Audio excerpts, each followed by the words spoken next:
ওকে এখানে ফাঁসি না, ফাঁসি তো আরামদায়ক মৃত্যু হবে। আগে হাত কাটবে, তার প্রাইভেট পার্ট কাটবে, তার পা কাটবে, তার সবকিছু সর্বশেষ তার গলা কাটবে। শরীর ওই মাসুম বাচ্চা কেমন যন্ত্রণা পেয়েছে, ছুরি দিয়ে ওর গলাটা কেটেছে।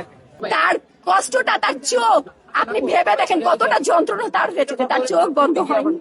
ওর যখন মুখ চেপে ধরেছে, ওর কেমন যন্ত্রণা হয়েছে। আপনাকে চেপে ধরি, আপনি আমার চেপে ধরেন, ফিল করেন তো। কিন্তু আমি পুরুষ, আমার ওই বাচ্চার লাশ দেখে আমি কান্না আটকাতে পারিনি। অফিসারের কাছে যখন গেছি, উনি কান্না করে দিয়েছে, আমার নিজের চোখে দেখা। আমাকে কাঁদতে দেখে উনি বলছে আপনি মহিলা, দ্রুত কাঁদবেন। কিন্তু আমি পুরুষ, আমার ওই বাচ্চার লাশ দেখে আমি কান্না আটকাতে পারিনি। আমি ফোন ভিতরে ভিতরে ঠিক করেছি যে যত তাড়াতাড়ি ধরবো। আপা আমি ধরেছি, আমি আপনাকে আমার আইনের প্রসেস ছাড়া বাইরে কাজ করতে পারবো না। তো আমি রিকোয়েস্ট করব, যারা আইনে আছে তারা দ্রুত ব্যবস্থা করুক। একটা এক্সাম্পল এমন দিয়ে দিক যেন সবার জনমনে, এরকম খারাপ মানুষের মনে আতঙ্ক চলে আসে। আমি মনে করি এখানে একটা স্পট তৈরি করা হোক, ঠিক আছে? ওকে এখানে ফাঁসি না, ফাঁসি তো আরামদায়ক মৃত্যু হবে। ওর শরীরে, ও জীবিত, ওর যখন মুখ চেপে ধরেছে, ওর কেমন যন্ত্রণা হয়েছে। আপনাকে চেপে ধরি, আপনি আমার চেপে ধরেন, ফিল করেন তো, কিছুক্ষণের জন্য ফিল করেন।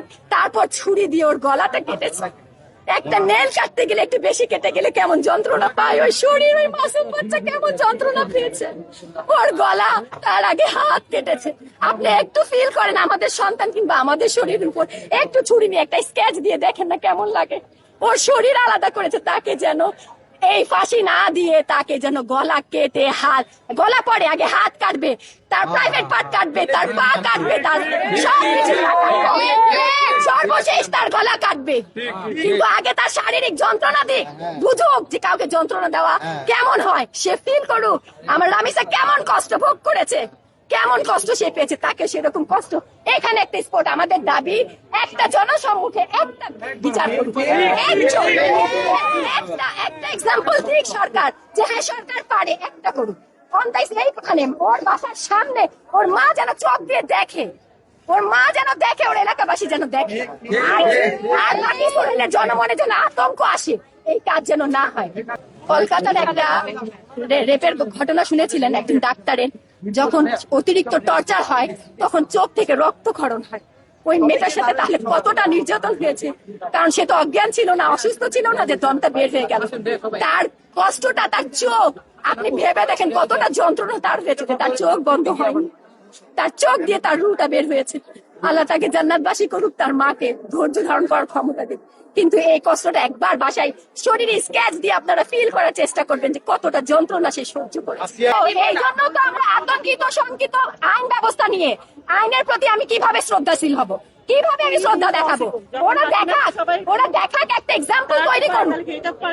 তাহলে একটা এক্সাম্পল যখন হবে, ভবিষ্যতে আর সোহেল আগাবে না, একটু ভয় কাজ করবে। কিন্তু যদি এভাবে ছেড়ে দেয়, গোপনে ফাঁসি টাসি যদি হয়, তাহলে কিন্তু আবারও সোহেল জন্ম হবে।